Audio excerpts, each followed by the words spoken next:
मरहबा collection mall, readymade कपड़ों का भरपूर खजाना, jeans pant, T shirt, cargo pant, night pant, बच्चे और बच्चियों के लिए अच्छे खूबसूरत और उम्दा ड्रेस। पता याद रखें, जमुर हाई स्कूल मेन रोड, जैतून हजीन मस्जिद के पास, मालदा चौक, मालेगांव। तमाम ही हमारे सरपरस्त जिम्मेदारान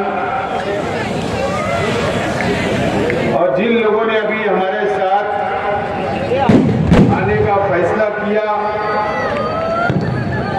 उनका हम लोगों ने इस्तेमाल किया। ऐसे तमाम ही हमारे साथी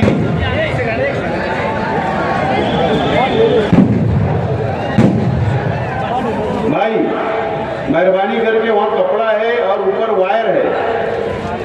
आप जो नौजवान खड़े हुए हैं इसके ऊपर, सॉकेट के ऊपर, तो उस साइड के अंदर पावर की केबल गई हुई है। नौजवान बच्चों, गुजारिश आप लोग इधर हो जाइए।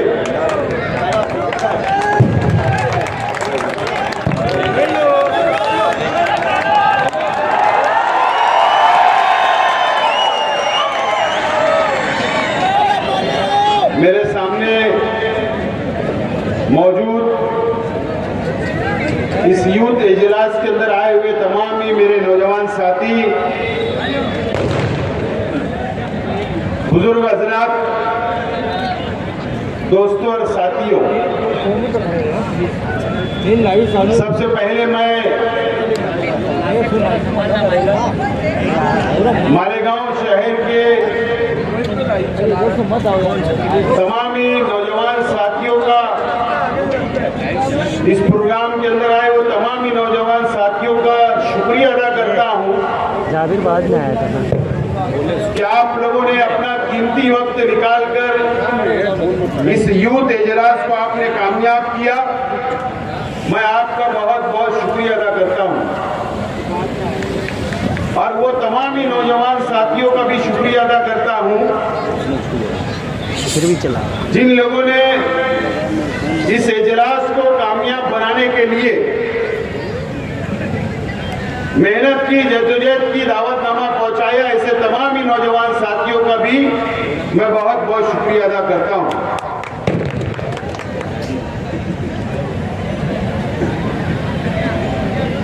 और तमाम ही नौजवान साथियों को सलाम करता हूं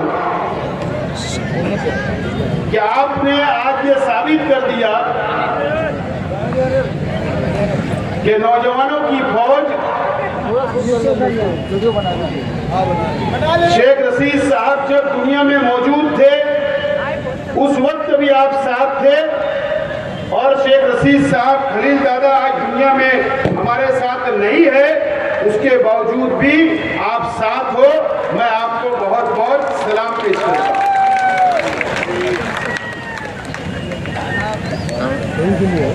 मेरे तमाम ही साथियों ने अपनी अपनी बातों को रखा और आपको आने वाले असेंबली इलेक्शन के ताल्लुक से और शहर के सियासी हालात के ऊपर अपनी अपनी बातों को मेरे साथियों ने रखा। सबसे पहले मेरे तमाम ही मुकर्रिर साथियों ने जो तकरीरें की, अगर उसमें कुछ भी गलतियां हुई होगी तो मैं उनके तरफ से मैं सबसे पहले तो माफी चाहता हूं, माजरत चाहता हूं। जज्बात में कुछ जुमले निकल जाते। यह हमारा मालेगांव शहर मस्जिद और मीनारों का शहर है दोस्तों।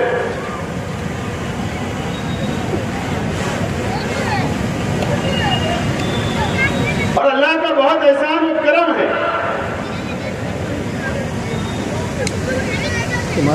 कि पूरे हिंदुस्तान के अंदर, पूरे मुल्क के अंदर ऐसा शहर हमको कहीं नजर नहीं आता। हम उस शहर के नौजवान हैं, बुजुर्ग हैं, और उस शहर के हम नौजवान हैं और हम उस शहर के मुसलमान हैं।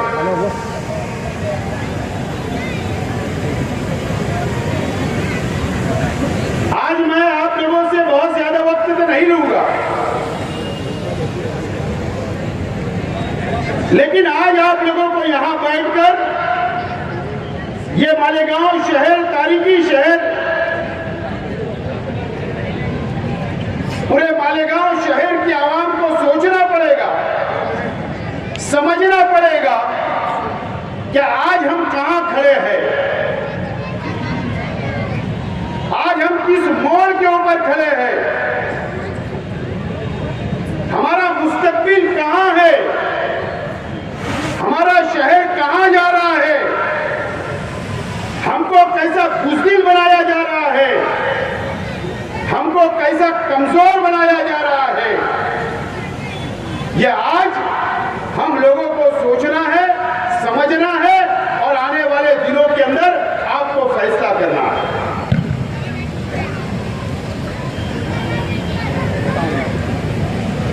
खासतौर पर नौजवान साथियों, खासतौर पर इस शहर के उलमाओं को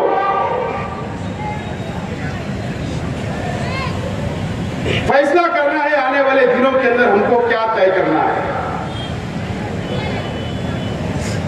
इस महाराष्ट्र के अंदर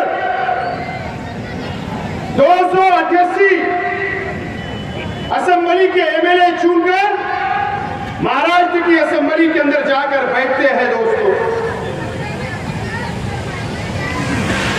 288 एमएलए होते हैं चुनकर जो जाते हैं, वो हर समाज, हर धर्म, हर जात के लोग जाकर वहां पर चुनकर जाकर नुमाइंदगी करते हैं महाराष्ट्र की असेंबली के अंदर।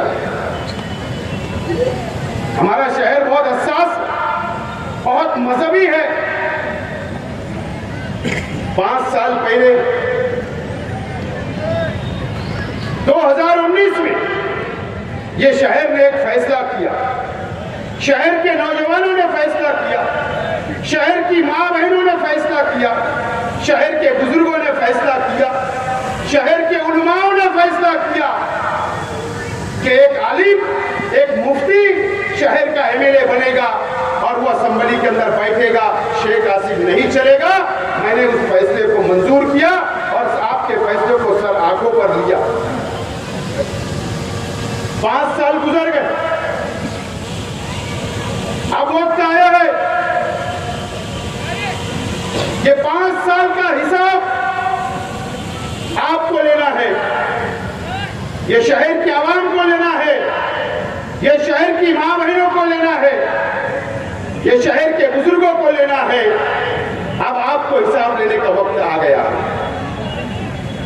ये वही शहर है जो हरा झंडा लेकर एमआईएम को सर पर बैठाने का काम 5 साल पहले शहर की आवाम ने किया था। जज्बाती सियासत नौजवानों के ऊपर हावी रही,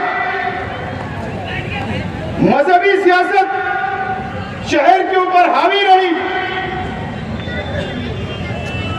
शहर ने फैसला कर दिया कि एमआईएम का उम्मीदवार वहां जाकर बैठेगा और मालेगांव शहर की नुमाइंदगी करेगा और महाराष्ट्र की नुमाइंदगी करेगा। महाराष्ट्र के अंदर एमआईएम के 2 एमएलए चुनकर आए, एक मालेगांव से और एक धुलिये से। आपने क्या 5 साल के अंदर कभी जायजा लिया कि आपका एमएलए जिन्होंने आपने जिसको वोट दिया वो 5 साल में आपकी नुमाइंदगी किया या नहीं किया? क्या आपने कभी फैसला किया? क्या कभी आपने सोचा? क्या कभी आपने देखा कि क्या मकसद से, क्या जिम्मेदारी आपने वहां सौंपी थी? क्या आपने कभी इसका जायजा लिया?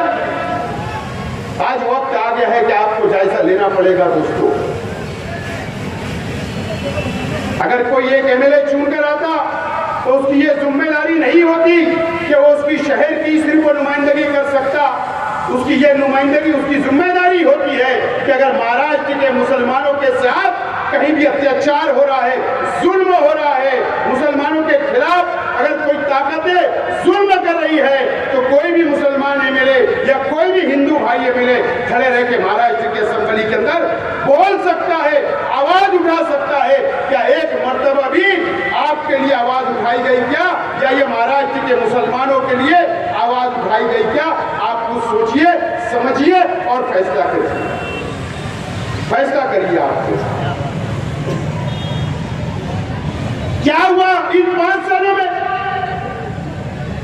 मुझे बताइए, मैं किसी के जात या धर्म के महापुरुषों के खिलाफ नहीं हूं मैं, लेकिन बोलना इसलिए पड़ता है कि अगर कौम के नाम पर, मिल्लत के नाम पर, मुसलमानों के नाम पर अगर मजहब की दुआई देकर अगर आपने वोट ली तो आपके ऊपर हमारा जिम्मेदारी है, आपकी जिम्मेदारी है कि इन लोगों से सवाल करना चाहिए।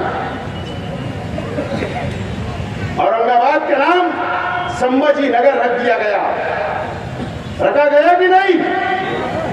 क्या हमारे शहर के एमएलए साहब ने महाराष्ट्र की असेंबली के अंदर आवाज उठाने का काम किया क्या? मैं आपसे सवाल करता हूं। संभाजी नगर रख दिया गया, आवाज उठी नहीं उठी? इसके जिम्मेदार कौन है? कौन है जिम्मेदार? ये वही महाराष्ट्र है, ये वही औरंगाबाद शहर है जहां से एमआईएम का एक खासदार भी चुनकर गया, एमआईएम का एक एमएलए भी 2014 में चुनकर आया। क्या इनकी जिम्मेदारी नहीं थी कि महाराष्ट्र के असेंबली के अंदर ये आवाज उठाते कि क्यों औरंगाबाद का नाम तब्दील किया जा रहा है? इनकी जिम्मेदारी थी, इन्होंने आवाज नहीं उठाया। दोस्तों,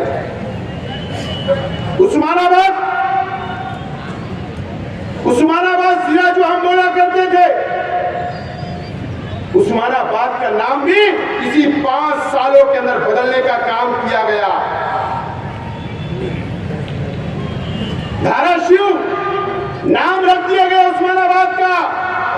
क्या ये महाराष्ट्र के अंदर 2 एमएलए चुनकर आए?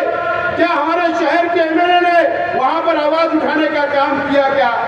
क्या कभी आपने ये सोचा? कभी आपने नहीं सोचा। दोस्तों, आज अहमदनगर का नाम, आज अहमदनगर का नाम तब्दील कर दिया गया। अहिल्याबाई होलकर के नाम से नाम रख दिया गया। क्या हमारे शहर के एमएलए या जितने भी महाराष्ट्र के अंदर मुसलमान एमएलए थे, क्या उनकी जिम्मेदारी नहीं है? क्या ये नौजवान आपको सोचना है, ये शहर की आवाम को सोचना है, किस लिए आपने वोट दिया? किस लिए आपने वोट दिया? बताइए मुझे आप। इन 5 सालों के अंदर क्या हुआ? हमारे हुजूर की शान में गुस्ताखी हुई, रामगिरी महाराज ने हमारे हुजूर की शान में गुस्ताखी की। ये सिर को जाकर शहीदों की यादगार के पास एहतजाज दर्ज करने का काम किए।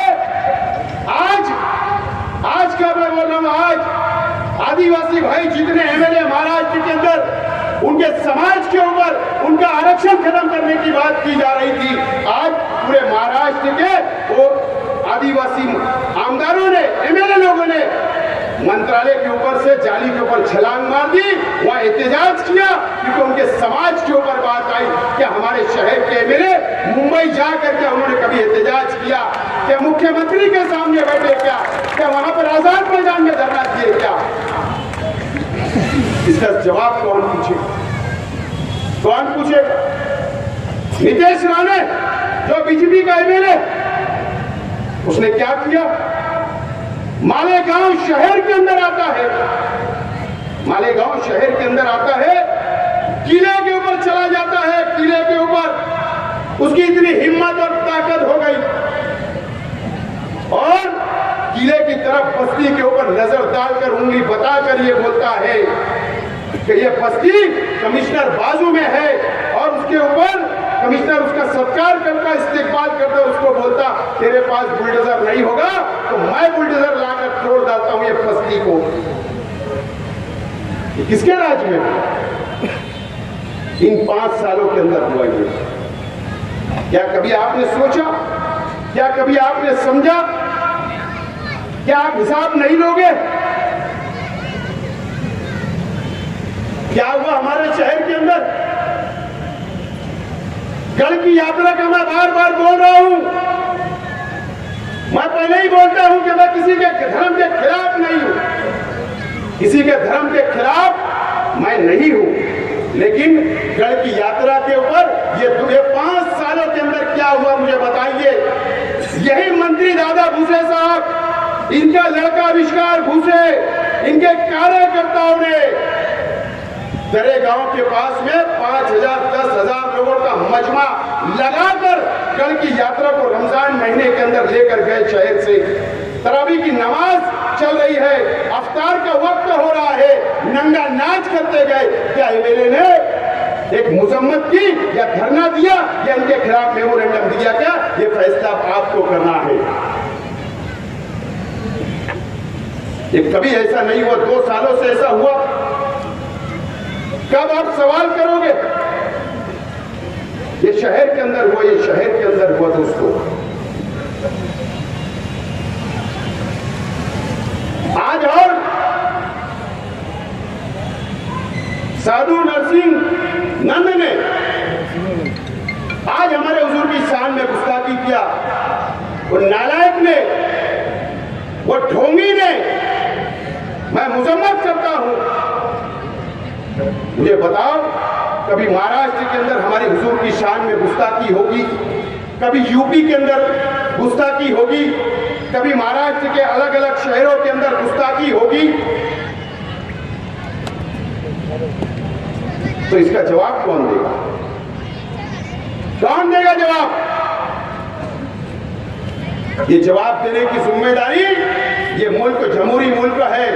या पार्लियामेंट के अंदर इसका जवाब दिया जाना चाहिए या असेंबली के अंदर जवाब दिया जाना चाहिए।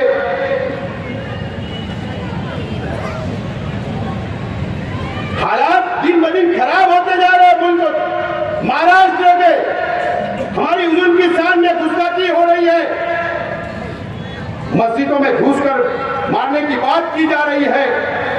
अब यह फैसला आपको करना है कि आने वाले दिनों के अंदर इस शहर का एमएलए कैसा चाहिए आपको। 5 साल आपने देखा, 5 साल आपने देखा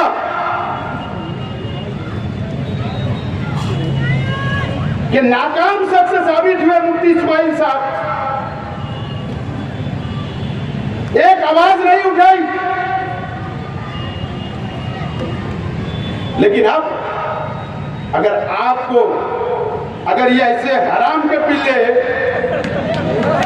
अगर हमारी हुजूर की शान में गुस्ताखी करेंगे, मस्जिद में घुसने की बात करेंगे, मुसलमानों पे मॉब लिंचिंग करेंगे, मुसलमानों को मारने का काम करेंगे, लवाजियात और लैंड जात की बात करेंगे, तो कैसा एमएलए आपको चाहिए? आप फैसला करो। मैं तैयार हूं, मैं तैयार हूं। आप तैयार रहो। महाराष्ट्र के असेंबली के अंदर भेजो। कसम खुदा और रसूल की, अगर किसने भी अगर महाराष्ट्र के अंदर घूमकर हमारे हुजूर की शान में गुस्ताखी की, अगर मारने की बात की, कसम खुदा की महाराष्ट्र असेंबली के अंदर ये शेख आसिफ हाथ छोड़ने भी नहीं डरेगा। करना फैसला, निकल जाओ गुस्ताखी से। तो तैयार हूं, मैं तैयार हूं। ना हमने कभी पहले डरे, ना आज डरे और ना कल डरने वाले। फैसला आपको करना है, शहर को करना है। मुझे बताओ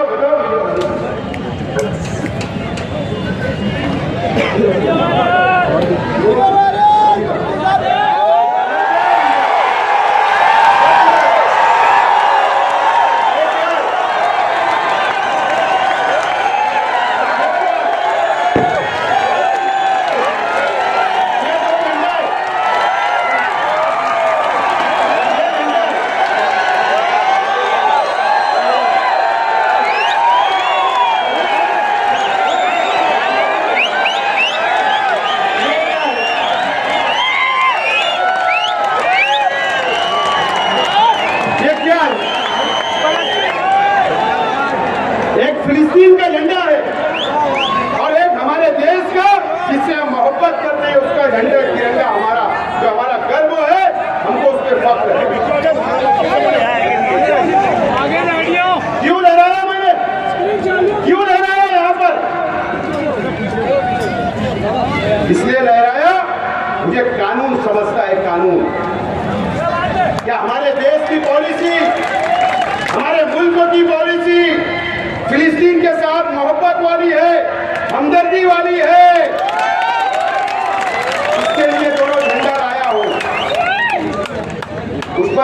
कानूनी कार्रवाई नहीं हो सकती। अगर उस पर कानूनी कार्रवाई करना है, पुलिस को केस करना है, अगर सेंट्रल गवर्नमेंट को केस करना है तो पहले अपनी पॉलिसी तब्दील करो। ये शेख हसीना को बोलता है,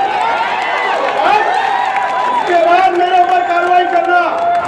लेकिन क्या हुआ मुझे बताओ, वो वीडियो लास्ट में सुन के जाना, क्या हुआ ये शहर के अंदर क्या हुआ मुझे बताओ। मेरा आपसे सवाल है नौजवानों, हम दुआएं करते अल्लाह से, अल्लाह ताला फिलिस्तीनियों की मदद करे, मस्जिद अक्सा के लिए दुआएं करते, वहाँ के मासूम बच्चों के लिए दुआएं करते, और हमारी हुकूमत से हम बोलते हैं कि फिलिस्तीन के साथ खड़े रहो, वहाँ के मासूम के साथ खड़े रहो, और इजराइल की मजम्मत करते।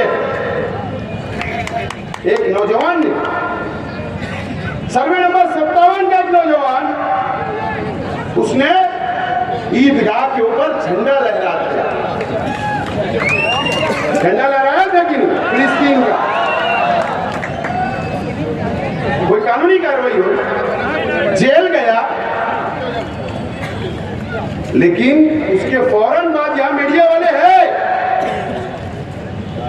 उन्होंने शहर के एमएलए से पूछा, इंटरव्यू लिया, बोले एमएलए साहब, एक बच्चे ने यहाँ पर नौजवान ने फिलिस्तीन का झंडा लहराया, तो आपका क्या बोलना है? बोले मेरे उससे कोई ताल्लुक नहीं। क्या बोले? मेरा उससे कोई ताल्लुक नहीं। मुझे बताओ, अगर एक एमएलए एक नौजवान के साथ खड़े नहीं रह सकता, तो ये 7 लाख आबादी का कैसे खड़े रह सकता है? ये फैसला आपको करना है, ये शहर को करना है। एक नौजवान के साथ नहीं खड़े रह सकता इस शहर का एमएलए, कैसे आपके साथ दे सकते? कैसे शहर के नौजवानों का साथ दे सकते हैं? मुझे बताओ, मेरा सवाल है, आपको सोचना है नौजवानों, आपको फैसला करना है, यह शहर को फैसला करना है, शहर की मां बहनों को फैसला करना है, जो मुसल्ले पर बैठकर फिलिस्तीन की हिरायत के अंदर फिलिस्तीन के मासूमों के लिए दुआएं करती है। उस मां बहनों को सोचना है, वो बुजुर्गों को सोचना है जो ताज्जुद में उठकर फिलिस्तीन के लिए दुआएं करते हैं, मस्जिद अक्सा के लिए दुआएं करते हैं, उनको सोचना है। अगर एक झंडा लेकर एक नौजवान के साथ नहीं खड़े रह सकते, शहर के एमएलए उसकी हिमायत में नहीं बोल सकते, तो वो तुम्हारे लिए क्या खड़े रहेंगे? ये सवाल तुम्हारे सामने है। शहर के नौजवान, फैसला आपको करना, बोल दिया उन्होंने। मुझे बताओ, 12 नवंबर कम से कम 100 से ज्यादा नौजवान जेल में, 100 से ज्यादा नौजवान थे। किसके लिए जुलूस निकला था? शहर बंद किसके लिए था? किसके लिए था? अरे हमारे हुजूर की शान में गुस्ताखी हुई, शहर बंद। अरे भीख मांगने वाला भी रास्ते पे नहीं था। एहतजाजी तौर पर मेमोरेंडम देने के लिए जा रहे थे। जो भी हालात बने, जो भी फतरा हुआ, जो भी वहां पर पुलिस और पब्लिक में झगड़ा हुआ, उसकी इंक्वायरी चल रही, उसमें कुछ बोलना नहीं है। लेकिन मुझसे भी मीडिया वालों ने सवाल किया, मैंने क्या जवाब दिया कि बाहर के लोगों ने आके पथराव किया पुलिस पर, सारा हॉस्पिटल पर। यह शेख आसिफ ने बयान दिया था कि बाहर के लोग आए थे, मालेगांव के नहीं थे। मैं तो साबिक एमएलए, हमारे शहर के एमएलए ने क्या बोला? शहीद अब्दुल हमीद रोड के नौजवान, एक पार्टी के नौजवान, अज्जू लस्सन वाला एक पार्टी का जिम्मेदार, बोले नशा कुत्ता गोली खिलाकर वहां पर प्लानिंग के साथ वहां पर बोले पत्थर रखे गए थे ब्रिज के नीचे, और एक प्लानिंग के साथ ये 12 नवंबर की घटना की गई। बोले इस तरीके का बयान ये शहर के एमएलए ने लोकल मीडिया पे नहीं, इंडिया टीवी के ऊपर रजत शर्मा के चैनल के ऊपर इंटरव्यू दिया गया, पूरे हिंदुस्तान के अंदर हमारे शहर के नौजवानों को बदनाम करने का काम किया गया और वो जेलों के अंदर गए, एक एक साल जमानत नहीं हुई, हमारे नौजवानों को फंसा दिया, बदनाम करके कुत्ता गोली का आदमी बना दिया, फंसाने का काम किया, पुलिस को जगह दी कि घुसो, डालो इनको जेल में, जुल्म करो। इस तरीके का एमएलए, ये नुमाइंदा, ये शहर को चाहिए, ये शहर के नौजवानों को चाहिए। ये फैसला अब आप लोगों को करना है। 12 नवंबर में भी अल्लाह का करम है कि 5 लाख से ज्यादा रुपया मैंने कई नौजवानों को छुड़ाने के लिए हाई कोर्ट तक गया और छुड़ा के लाया, न तो उनसे पूछ लेना, मदद की और करता रहूंगा। लेकिन आपको पैसा एमएलए चाहिए जो आपके लिए खड़े नहीं होता, ऐसा एमएलए नहीं चाहिए कि सर्वे नंबर 10 से गली के अंदर से भाग जाने वाला एमएलए अब ये शहर को नहीं चाहिए, अब ये शहर को नहीं चाहिए। ये फैसला आप लोगों को करना है, आप लोगों को ये फैसला अब करना पड़ेगा। शहर की आवाम से मेरा सवाल है कि आप सवाल पूछो, नौजवान सवाल पूछो। आपको बुज़दिल बनाने का काम किया गया, आपको डराने का काम किया गया और फिरका परस्त हमारे शहर पर मुकम्मल तौर पर हावी हो चुके हैं। ये आप अपनी आंखों से देख रहे हैं, आप अपनी आंखों से देख रहे हैं। मुझे बताओ, कौम के नाम पर, मिल्लत के नाम पर मुसलमानों की दुआएं देकर 19 के अंदर आपसे वोट ली गई। क्या किया आज के एमएलए साहब ने? असेंबली के अंदर गए, मैं बार बार बोल रहा हूं, मेरा जवाब दो कि 5 साल आप शिवसेना और बीजेपी के लोगों को एमएलसी के अंदर, राज्यसभा के अंदर आपने करोड़ों रुपया रिश्वत दी, करोड़ों रुपया रिश्वत देकर बीजेपी और शिवसेना के लोगों को छूकर देने का काम आपने वहां पर जाकर किया महाराष्ट्र असेंबली के अंदर। आप जवाब दो मुफ्ती इस्माइल साहब, आपको जवाब देना पड़ेगा। ये शहर की आवाम को करोड़ों रुपया दिया गया। या तो बताओ कि पहले मैंने कांग्रेस के उम्मीदवार को वोट दिया, बताओ कि मैंने राष्ट्रवादी के उम्मीदवार को वोट दिया, सेकुलर पार्टी के उम्मीदवार को दिया, उसका नाम बता दो। वो वीडियो भी अभी आपको बताई जाएगी। आपको भेज डाला गया, आपके वोटों का सौदा कर लिया गया। वहां पर शिंदे साहब आज के मुख्यमंत्री के साथ में जब ये चुन कर आए तो 6 दिन ये सरकारी गेस्ट हाउस में वहां पर थे वर्ली के अंदर, और 1 दिन थाना के एक होटल के अंदर ये थे। ये शिवसेना वाले इनको संभाल रहे थे और आप कौम के नाम पर, मिल्लत के नाम पर आपकी वोट ले जाकर वहां बेचने का काम इन्होंने 5 साल के अंदर किया। इसका जवाब मुफ्ती इस्माइल साहब आपको देना पड़ेगा, देना पड़ेगा आपको।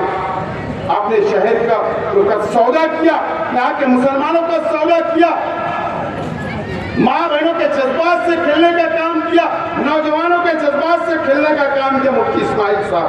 आपने आपको इसका जवाब आपको देना पड़ेगा। इस शहर की आवाम को आप छूट नहीं सकते मुफ्ती इस्माइल साहब।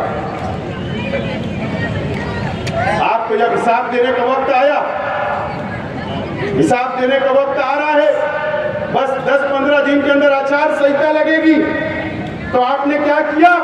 आपने मेरे जैसा, हमारे साथियों की तरह ऐसा जलसा लेना चाहिए था।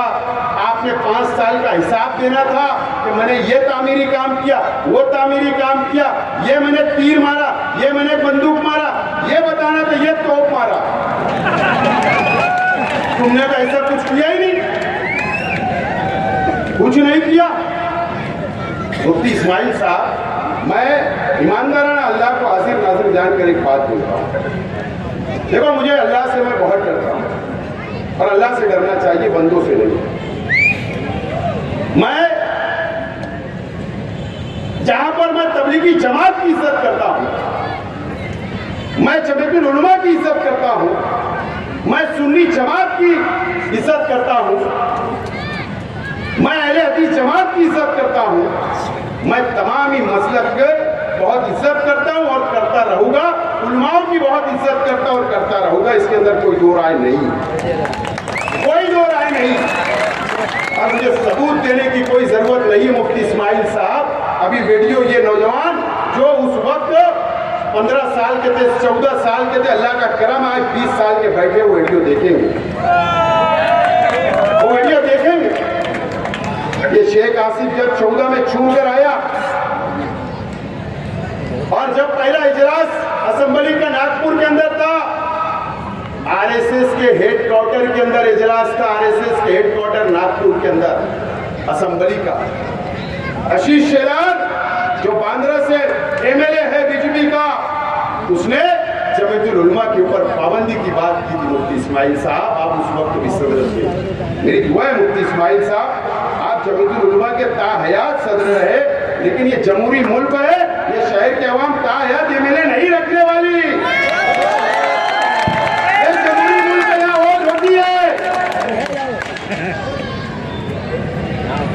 5 साल आप हमेशा ताहयात एमएलए नहीं रहेंगे मुफ्ती साहब। मैं चुन कर गया, आशीष शेलार ने जमीयत उलमा के ऊपर पाबंदी की बात की और क्या कहा था कि जमीयतुल उलमा बम ब्लास्ट के आरोपी लोगों की, जो मुजरिम होते हैं उनकी जमानत करवाती है, इस तरीके का इल्जाम लगाया और उनके ऊपर बहुत खराब इल्जाम जमीयत को उस वक्त लगाया गया था। अल्लाह का करम है कि पूरे महाराष्ट्र के अंदर, मैं चैलेंज से बोल रहा हूँ, पूरे महाराष्ट्र के अंदर उस वक्त 2014 के अंदर जितना भी एमएलए चुनकर आए थे, अल्लाह का करम है कि शेख आसिफ ये मालेगांव का सपुत्र था, ये मालेगांव का लड़का था, इस मिट्टी का था कि वहां पर जमीयत की बाजू मानने का काम, जमीयत के बाजू को मानने का काम ये शेख आसिफ ने किया था। दलील दिया था, दलील, मजबूत दलील दिया था। पाबंदी की बात आई तो मैंने वहां पर लड़ा और अल्लाह का करम है मुफ्ती इस्माइल साहब, अगर आपकी याददाश्त अगर अच्छी नहीं होगी तो जाके महाराष्ट्र की जमीयतुल उलमा जो गुलजार आजमी साहब है और उनके साथी आज भी है दुनिया में, उनसे जाकर पूछना कि आपने इस्तेफाल किया था कि नहीं किया था, शेख आसिफ का इस्तेफाल किया था कि नहीं, ये जाकर आप पूछना मुफ्ती इस्माइल साहब। क्या सबूत देने की बात कर रहे हैं आप? जमीयतुल उलमा की मैं इज्जत करता हूं और करता रहूंगा। मैं तो यहाँ के जमीयतुल उलमा के उनके जो साथी है, जो ओहदेदारान है, उनका भी बहुत एहतराम इज्जत करता हूँ। मैं उनसे अपील करता हूँ कि मुफ्ती इस्माइल साहब अपनी चेयर बचाने के लिए आपका भी इस्तेमाल कर रहे, आप भी जरा इस्लाह कर लीजिए। मैं आपके खिलाफ नहीं हूँ, आप बोलिए, मुझे मालूम है मालिक सेठ बकरा, मैं उनकी बहुत इज्जत करता और करता रहूंगा। आप मालिक सेठ बकरा साहब, आपने कहा आपकी जमीयत की मीटिंग में कि बिलखोरी की जबान काट ली जाएगी, बिलखोरी की जबान काट ली जाएगी, आपने बोला मालिक सेठ, लेकिन मुझे बुरा नहीं लगा, अल्लाह आपको और तौफीक दे, मैं आपकी इज्जत करता रहूंगा मालिक सेठ, लेकिन इस्लाह कर लो कि तुम किस रास्ते पे शहर को लेकर जा रहे हो, किस रास्ते पर लेकर जा रहे हो, या आप इस्लाह कर लो मत। आप जमीयत की आड़ में छुपो मत मुफ्ती इस्माइल साहब। आप ये शहर में आपको जमीयत के नाम पर 5 साल पहले वोट नहीं दिया था, आपको एमआईएम के नाम पर वोट दिया था। आपको ये शहर के अंदर विकास बताना पड़ेगा, दौलत बताना पड़ेगा। जमीयत के नाम पर आप नहीं छूट सकते मुफ्ती इस्माइल साहब, जमीयत के नाम पर आप नहीं छूट सकते मुफ्ती साहब, आपको इस शहर को जवाब देना पड़ेगा। मैं इज्जत करता था, करता रहूंगा। अगर मेरे भाई से या मेरे परिवार से या मेरे चाहने वालों से अगर कोई गलती हुई होगी तो मैं अल्लाह वास्ते आपसे भी माफी मांगता और महाराष्ट्र की जमीयत से भी माफी मांगता, लेकिन आप इस तरीके से राजकारण, गंदा राजकारण करोगे, ये मुझे अपेक्षा नहीं थी मुफ्ती साहब, ये अपेक्षा नहीं थी। इस तरीके का गंदा राजकारण नहीं होना चाहिए। अरे जब पैदा हुआ तो अल्लाह अकबर की अजान मेरे कान में भी गुजी, मेरे परिवार के कान में भी अजान दी गई।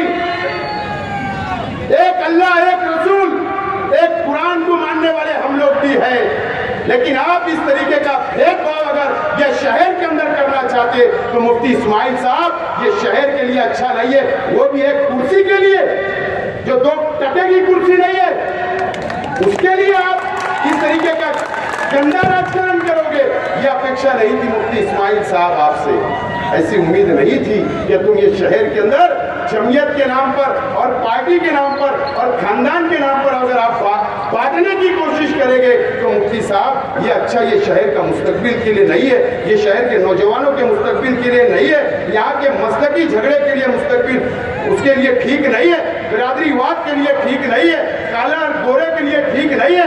ये हमारा एक शहर एक ताकतवर शहर है, एक हिंदुस्तान के अंदर नाम रखता मस्जिद और मीनारों के शहर को तोड़ने की कोशिश मत करो मुफ्ती साहब।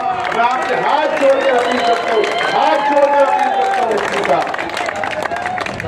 कब तक बस ना वो भरी नहीं, पेट खाली है। 10 साल ये शहर में किया मुफ्ती साहब, पहले दिन तो 1 रुपया भी दिया, वोट भी दिया, 3 मेयर भी आपको दिए, 3 डिप्टी मेयर भी दिए, स्टैंडिंग चेयरमैन भी शहर ने दिया, आपके लिए दुआएं हुई, 2 मरतबा एमएलए बन गए। अब कितना, कब काम करोगे, कब काम करोगे? आपको काम करना पड़ेगा मुफ्ती साहब, अच्छी बात नहीं है ये शहर के लिए। आज हालत मजबूरी में बोल रहा हूँ और मैं आज शहर के तमाम उलमाओं से, तमाम ही बुजुर्गों से, तमाम ही मेरी माँ बहनों से, तमाम ही नौजवान साथियों से, एक एक मासूम बच्चे से, एक एक उलमाओं से, मदरसे के बच्चों से, सभी मसलक की तंजीमों से, सभी तंजीमों के उलमाओं से मैं अपील करना चाहता हूँ कि आप फैसला कर लो कि शहर का मुस्तकबिल क्या होने जा रहा है। आपको फैसला करना पड़ेगा। अगर ये शहर ने फैसला नहीं किया, सर जोड़कर नहीं बैठे, तो ये शहर को अपनी जाति मुफाद के लिए कुछ लोग बर्बाद करना चाहते हैं, बर्बाद करना चाहते हैं। अगर मैं यह आज हिम्मत और ताकत से बोल रहा तो मुझे मालूम है एक दिन मौत मुझे भी आनी है, एक दिन मुझे भी मौत आनी है। और किसी ने डरता नहीं अल्लाह के सिवा। बहुत डराने की कोशिश हुई, बहुत दमबाजी की गई। मैं जिम्मेदारी से बोल रहा हूँ, खुले मंच से बोल रहा हूँ, मीडिया के सामने बोल रहा हूँ, स्क्रीन लगाकर बोल रहा हूँ, ये शहर बर्बाद हो चुका है, बर्बाद। नौजवानों, ये शहर को संभाल लो, ये शहर को बचा लो। मुफ्ती इस्माइल साहब और जो हमारे मुखालिफ लोग हैं, इन्होंने मिलकर दादा भूसे के साथ मिलकर ये शहर को लूट डाला है, लूट डाला है। शेख ऐसी जिम्मेदारी से आज इस इंसार जमात खाना ग्राउंड पर बोल रहा है, लूट डाला है। 200 करोड़ रुपए का टेंडर निकला, आपको पता है क्या? 200 करोड़ का टेंडर निकलता है, 60 करोड़ रुपया आपके जेब का पैसा, मेरे जेब का पैसा टैक्स का जाने वाला है, 140 करोड़ गवर्नमेंट से आने वाला है। दादा भूसे साहब ने टेंडर निकाला, हमारे हिस्से में कितना आया? 10 से 15 करोड़ भी दादा भूसे साहब ने दिया नहीं, 250 करोड़ रुपया उनके इलाके के अंदर लेकर चले गए और जो 15 करोड़ रुपया इनको बांट दिया गया और 60 करोड़ रुपया हमारा जा रहा है। इसका जवाब कौन देगा? मुफ्ती साहब, आप जिम्मेदार हो इस शहर को बर्बाद करने के लिए। 800 करोड़ रुपए के कर्जदार हम हो गए, 800 करोड़ रुपए के कर्जदार हम हो गए। ये कर्ज कैसे फिरेगा? हमारे ही टैक्स, हमारे ही कारखानों के ऊपर टैक्स बढ़ाया जाएगा, हमारे ही घरों के ऊपर टैक्स बढ़ाया जाएगा, हमारी दुकानों पर टैक्स बढ़ाया जाएगा। आने वाले दिनों के अंदर ये शहर को टैक्स भरना पड़ेगा, सिर्फ टैक्स भरना पड़ेगा, सहूलतें कुछ नहीं मिलेगी आपको। ये बात याद रखना आप लोग। मैं शहर के आवाम से बोलना चाहता हूं, जाइए आप अपने इलाकों से, जहां जहां से भी आप आए, जाकर अपने अपने इलाके देखिए कि वहां पे रास्ता है क्या, रोड है क्या, गटर है क्या, संडास है क्या, गार्डन है क्या, सहूलत है क्या, पानी है क्या, बोरिंग है क्या, जाकर सहूलतें नहीं है, लेकिन उधर तमाम ही सहूलत ये 2-2.5 सालों के अंदर जब से प्रशासक राज आया, ये मुफ्ती इस्माइल साहब ने दादा भुसे साहब से सांठगांठ करके ये शहर को बर्बाद किया अपने जाति मुफाद के लिए। और उनके साथ जो आज लोग घूम रहे हैं, जो उनके गठबंधन में है, ये भी उसके जिम्मेदार है। मैं पंटरों का नाम नहीं लेना चाहता,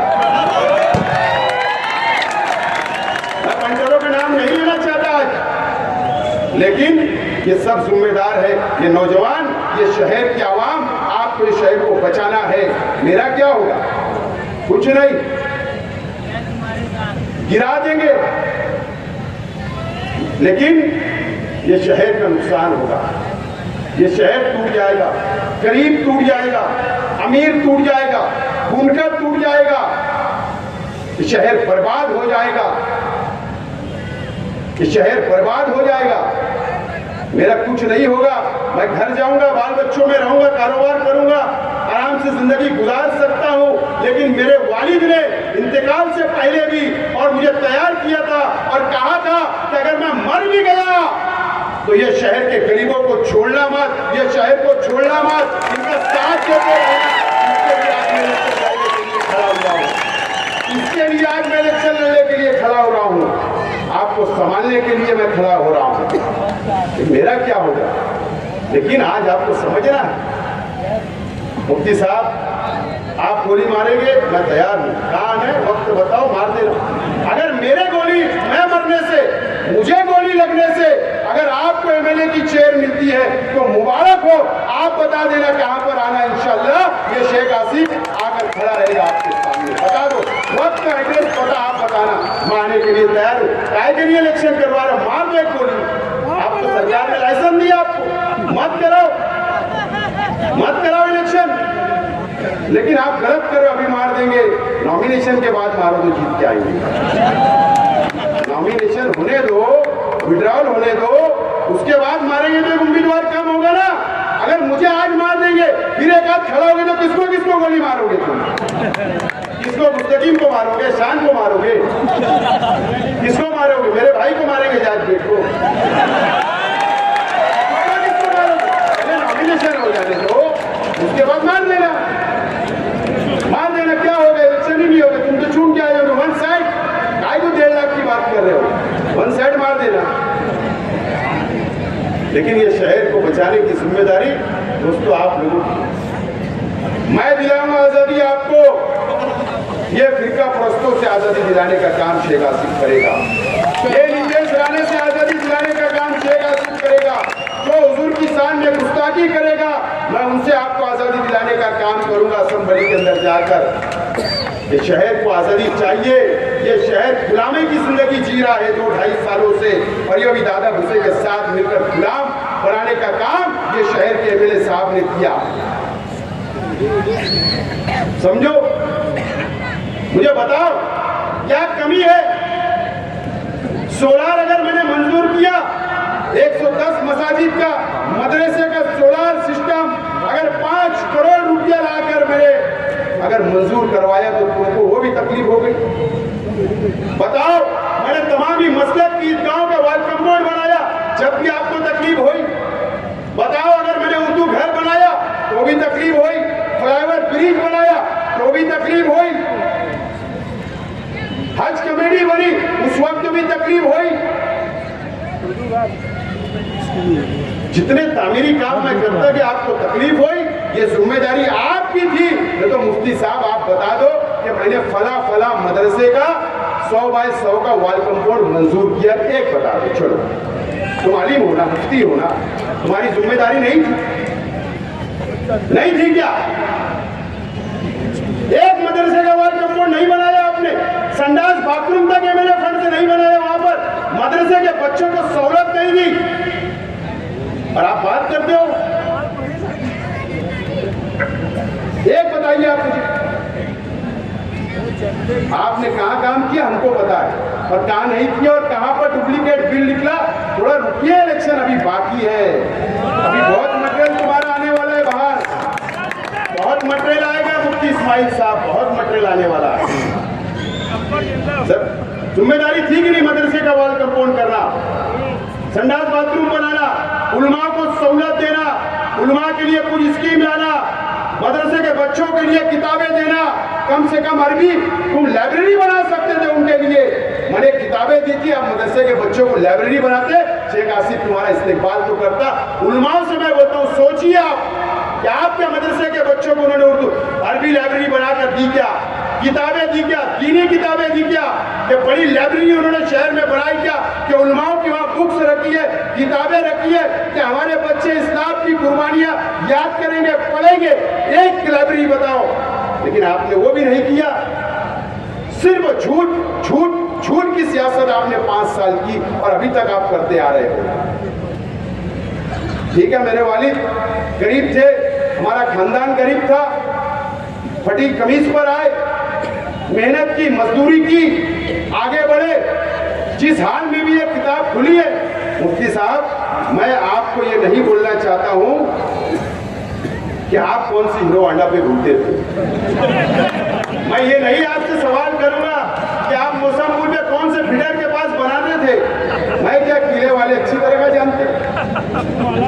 शुरू करूंगा तो मैं अहमदनगर तक चला जाऊंगा, खरड़ी तक चला जाऊंगा, जा सकता कहां पर फिर सब माल धसा है बता सकता।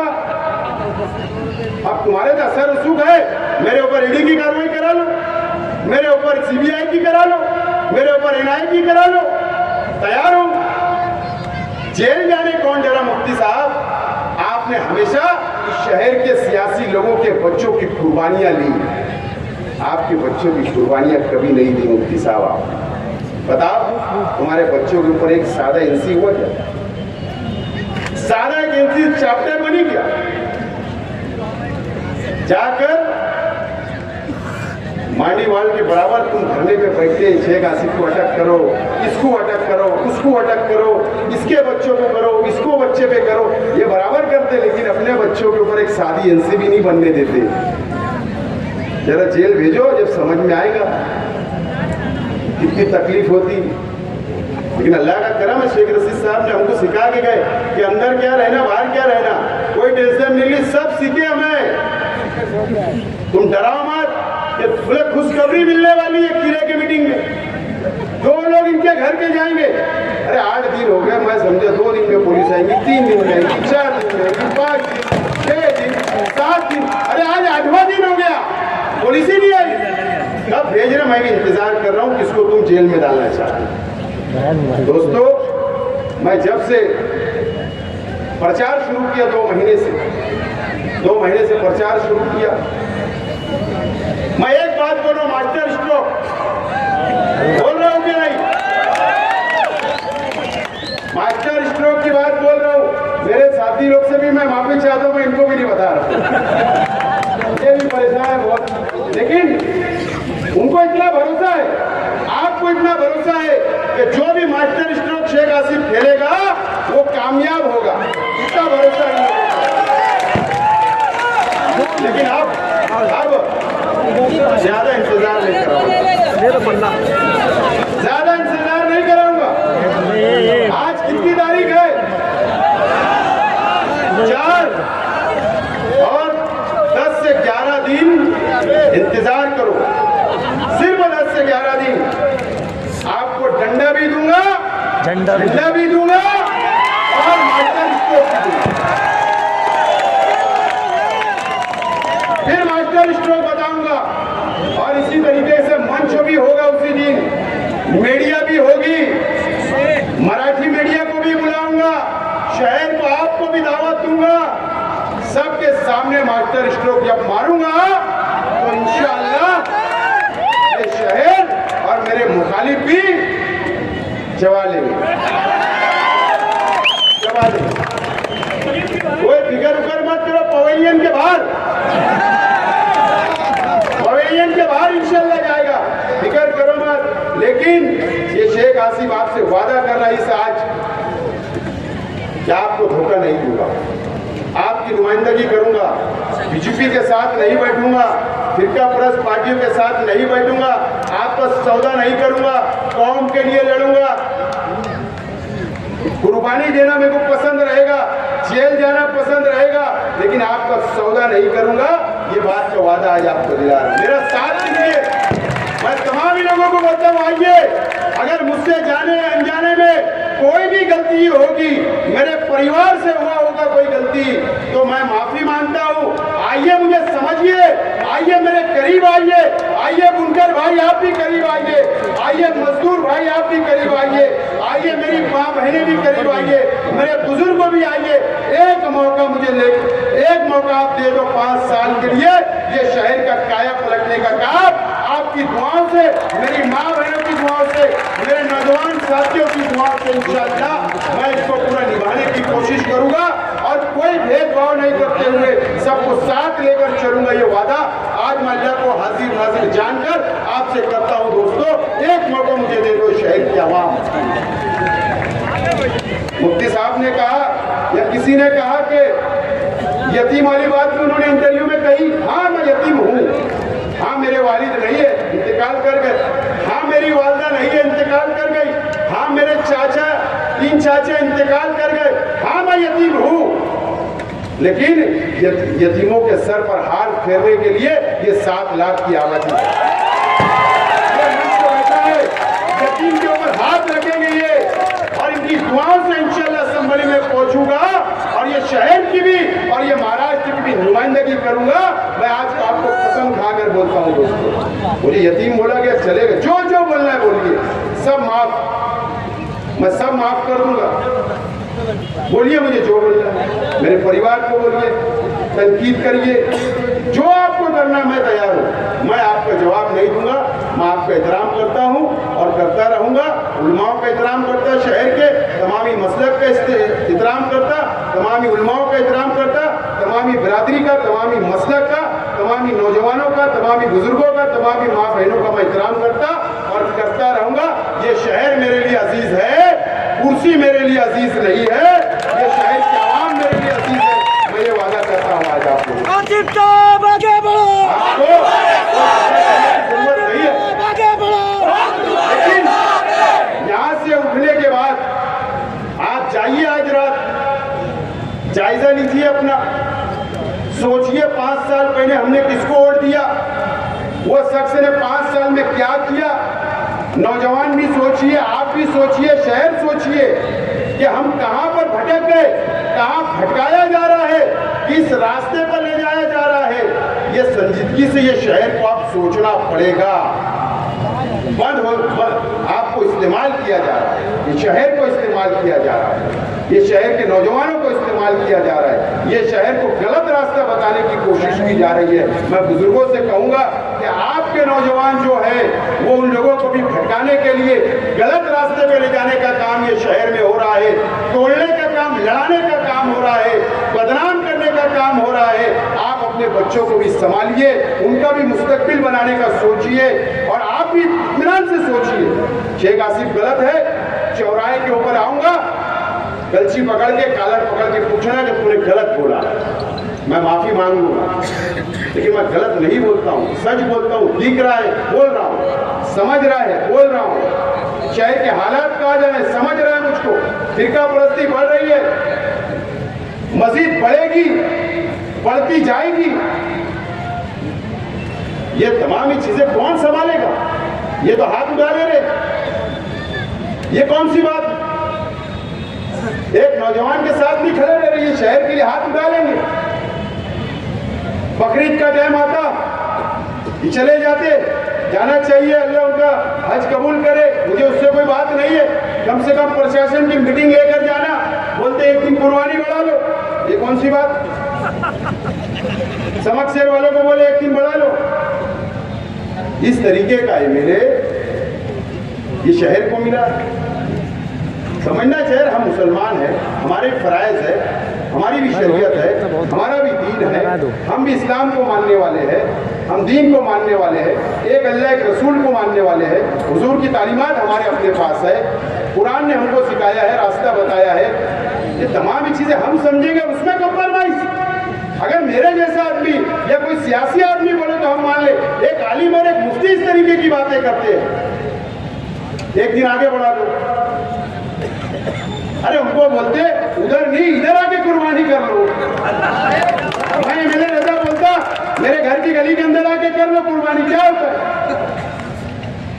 दिन आगे बढ़ा सकते हैं, कोई बात है, कोई आपा का खेल है, शरीयत है। तो ये तमाम चीजें इस शहर को समझना है। आज मुझे बहुत दिल खोलकर बोलना थी, सियासत होते रहेगी, चलता रहेगा, इलेक्शन आएगा, हार और जीत होगी, लेकिन कब तक मैं नहीं बोलूं, कब तक मैं आपको नहीं समझाऊं, कब मैं आपके लिए मैं रुकता रहूं, तो शहर का नुकसान होते जा रहा। आप देखना, हम लोगों को बर्दाश्त नहीं होता। अभी आपको समझना है, शहर को समझना है। अगर नहीं समझे नौजवानों, शहर बर्बाद हो जाएगा। बहरहाल मैं जितनी बातें बोलना था, हो सकता है जाने अनजाने में मुझसे तकरीर में गलती हुई तो अल्लाह वास्ते माफ़ करना, लेकिन मैं आप लोगों से बोलता हूँ, आने वाला मुस्तकबिल ये शहर का अपना है।